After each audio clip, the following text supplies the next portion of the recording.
Stephanie McMahon is in the news again since WrestleMania, as after a year of absence, she appears to have returned to the company in some capacity at least. While it's not clear if she's a part of the management structure at this time, her father leaving must have had some sort of effect because she made an appearance at WrestleMania to welcome in the new Paul Levesque era of WWE. However, the billion-dollar princess, whether back or not, is the topic of hot conversation. Over the years, there have been many wild stories told about Stephanie McMahon. Let's take a look at them.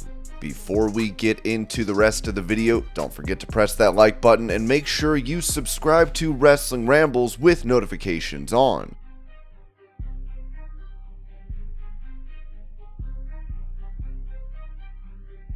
Although shown as the face of the women's revolution, front and center when it came to talking about what's next for the women in the company, things are not quite as they seem with Stephanie apparently. AJ Lee called her out when she was still on the roster and didn't hesitate to call out her boss over her comments. At the Oscars, Patricia Arquette gave a speech which was about women deserving equal pay. Stephanie thanked her for it and talked about how it was very important as a topic. Thank you, Patty Arquette, for having the courage to fight for women's rights on such a grand platform. AJ Lee was having none of it and called her out over the comment, saying that her female wrestlers had the highest record-selling merchandise in WWE at the time and have been in some of the biggest segments when it came to appearing in WWE, yet they were still languishing far away from anything resembling equal pay. Stephanie McMahon, your female wrestlers have record-selling merchandise and have starred in the highest-rated segment of the show several times. Stephanie McMahon, and yet they receive a fraction of the wages and screen time of the majority of the male roster. Use your voice. Fans naturally caught on to it, making it quite the strong opinion. It was all fans were talking about, and Stephanie decided to reply to it, saying that she appreciated the opinion. Thank you, AJ Lee. I appreciate your opinion. Use your voice. This came at the same time that there was a movement among fans asking them to give divas a chance. Following this, it became such a big topic that even Vince McMahon had to tweet about it, saying that he heard them and to keep watching. This was the actual start of the women's revolution. Every improvement that would be made later started from here, with AJ Lee deciding to say something even though it came at the cost of her career in the company.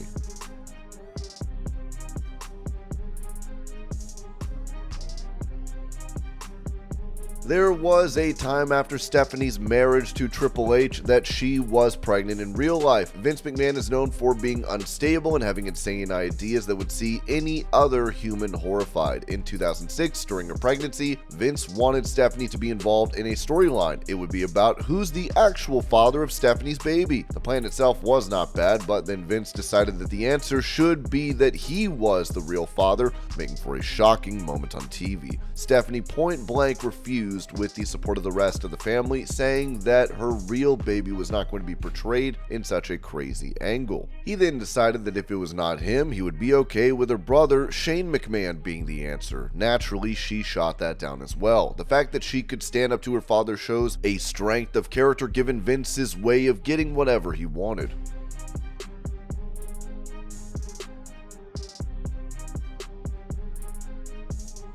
Vince Russo was one of the biggest names of the Attitude Era, and not always for the best reason. Always surrounded by controversy, the WWE writer went to WCW, and while he had some successful stories, would be largely blamed for the eventual collapse of the company. Eventually, he almost returned to WWE after WCW crashed and burned. He was going to return to the company in the 2000s. In fact, he did. He returned to the company as the head writer of the company, and he was back with plans that would have changed everything about what the company was putting out. He spoke about returning and finding everything about the process had changed and how everyone was getting in each other's way. I left in October 1999, almost back in 2002, and I remember that they take me back to the writer's room of the creative team. What I saw was absurd. In 3 years, there had been from 2 to 20 people working in 3 years, and I was totally shocked. I can say with certainty that everyone was getting in the way of each other. And this is in charge of SmackDown. Then there was the manager of Monday Night Raw, and finally, there was Stephanie, who had to go to Vince and his brother. He also said that it was because of Stephanie that he was not hired back. Even though he'd been there for weeks, he was let go again as Stephanie put her foot down and made sure that Vince didn't bring him back.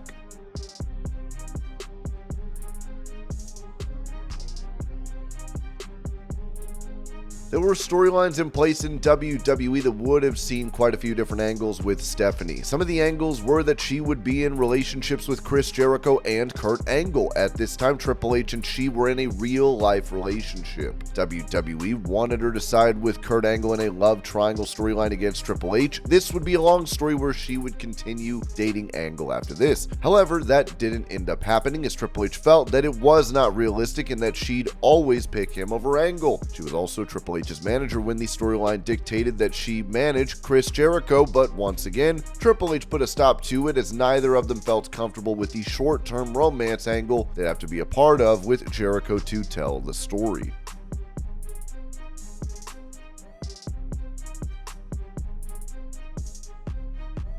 John Cena's initial debut as the prototype against Kurt Angle may have been an enormous moment, but soon after that he was not doing too well. He'd fallen off and it was thought that he would not last in the company for much longer. However, he can thank Stephanie McMahon for saving his career. They were in the bus and it turned out that she realized that he had a talent for rapping when he was freestyling. They changed his robotic gimmick to that of a rapper and the Doctor of Thugonomics was born. This would help save his career and end up giving him what he needed to kickstart his legendary run. Cena spoke about it, and it's wild how without Stephanie he might have never ended up making a mark in WWE. The writing was on the wall, so I kept to myself. I didn't want to rock the boat, but my time's coming to an end, so I'll enjoy this on the tour bus overseas. Some of the guys are freestyling in the back. I just went in the back and waited for my turn and joined in and just did the best I could and just tried to unleash the fury. She was head of writing at the time. She was like, "How did you remember all that?" I kind of explained the concept of freestyle and she's like, "Well, make something up about me right now." Sure enough, on the spot, I spit a few bars.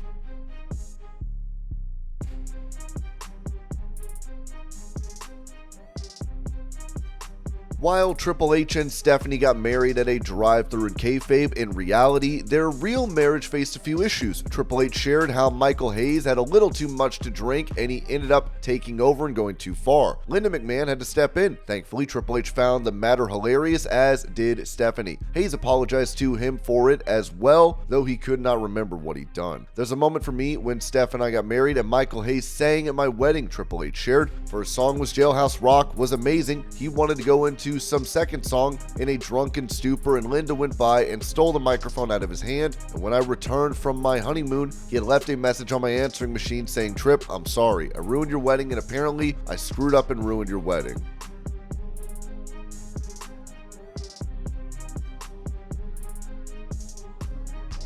This is a story that refuses to leave the legends of wrestling. There's a story the Macho Man was let go from WWE in the mid-90s thanks to the fact that he'd slept with an underage Stephanie McMahon. Vince hated him. Although other stars who had left were brought back, he was never brought back to the company. Savage's future girlfriend would also say that he had confessed that he and Stephanie were intimate romantically. There are some disparities, with some accounts saying Stephanie was 18 while others say she was underage. This is a story whose reality we'll likely never know.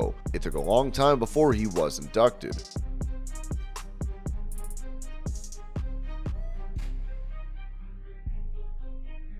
Something that she did not be caught dead doing now, Stephanie's visit to Howard Stern's show led to some really wild stories. She confessed that she liked being a part of HLA, the Hot Lesbian Action segments with Eric Bischoff, where she was touched and kissed by other women. She also said that she was well groomed down below and that they had sex whenever they saw each other. On top of that, she also confessed that she liked anal sex. They also tried bondage, but it didn't work out for her.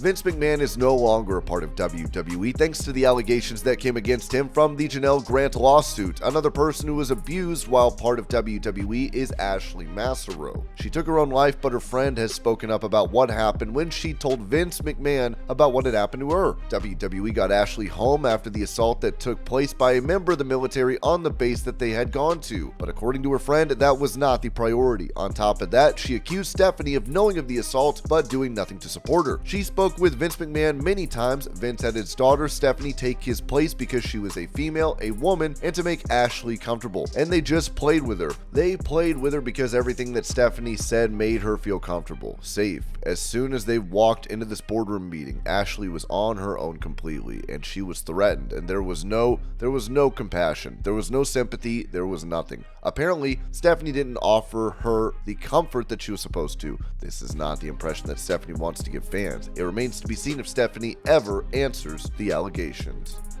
And these were the wildest things said about Stephanie McMahon. I hope you're all having a great day. Thank you so much for watching, and I will see y'all later.